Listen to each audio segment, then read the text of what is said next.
This is the Sales Babble Podcast, episode 515, How to Overcome Your Fear of Rejection.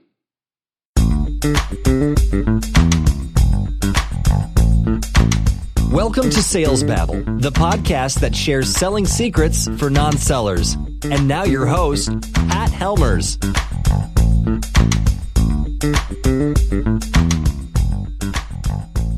Hello, Sales Babblers. This is Pat Helmers.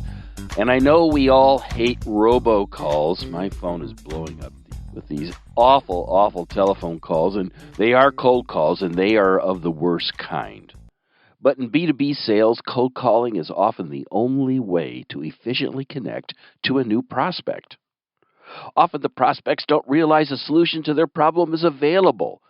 And a well-constructed, executed cold call can create an opportunity for the prospects to eradicate their problems, make it go all away.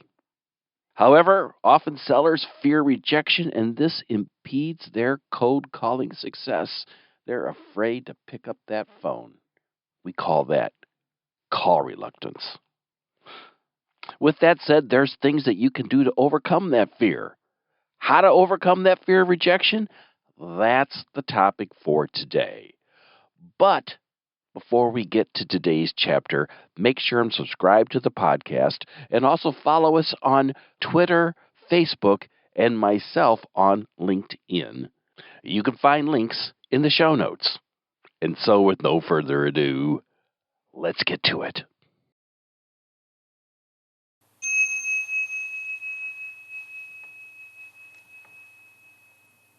And now today's chapter.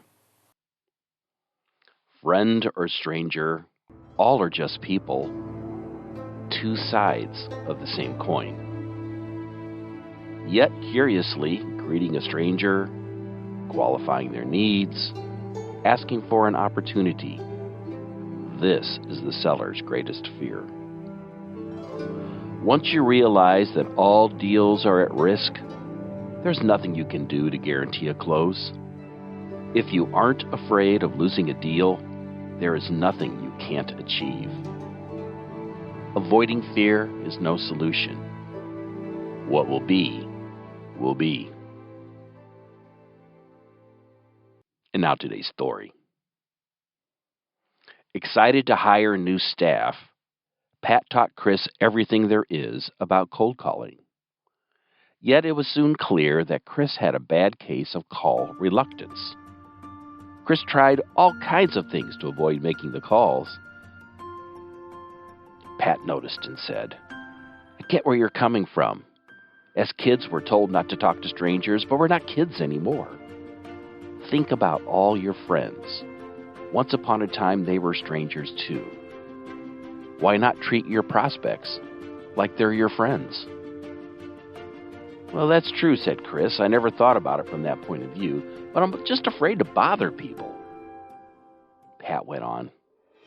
"Well, most important thing to remember is that we have real solutions that can make their world a better place.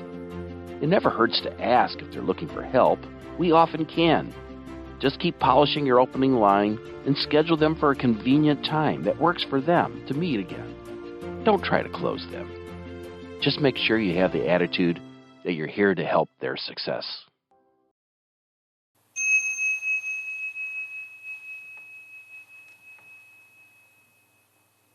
Now, the very first sales book that I bought was Steve Schiffman's Cold Calling Techniques That Really Work.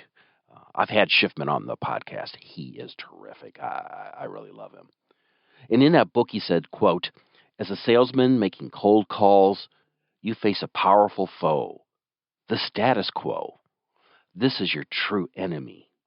The attitude of most customers that they are perfectly happy with what they already have." Thing is, when you've got a great solution to a genuine need or desire, why not share it? What's the worst thing that can happen to you? Caller's going to hang up? Well, in the big scheme of life, is that so bad? When you keep cold calling in context, there's more good than there's bad, but only if you keep at it. Lao Tzu said, "If people are not afraid of death, how can you threaten them with death?" Well, the same thing is true about our deals. Most deals never close. Instead, they die. Once you understand this, your fear of losing a deal will evaporate. So what do you folks think? Did you like this? I'd love to get your feedback on this. The best way to do that is to go to salesbabble.com and to click the Babble Me button, and that'll send a message directly to me. Or you can find me on LinkedIn. I'm easy to get on there, and connect with me and send me a message. I'd love to hear from you. I'd love to hear what your thoughts are. Now, lastly, if you found some value in this episode, if you could share it with one other person looking to grow their selling skills, I'd really appreciate it, because word of mouth is the best way to grow a podcast and to share all the things that we're doing here. If you could do that for me, I would really appreciate it. With that said, that's all I've got for this week. That's it. Until next Tuesday, take care and have a highly successful and a profitable selling day.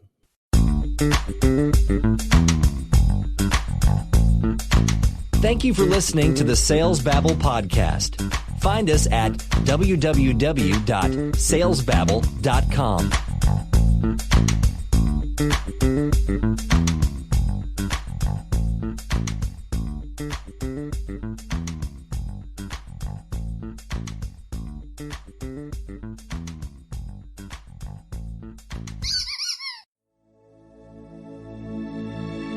This is a production of Habanero Media.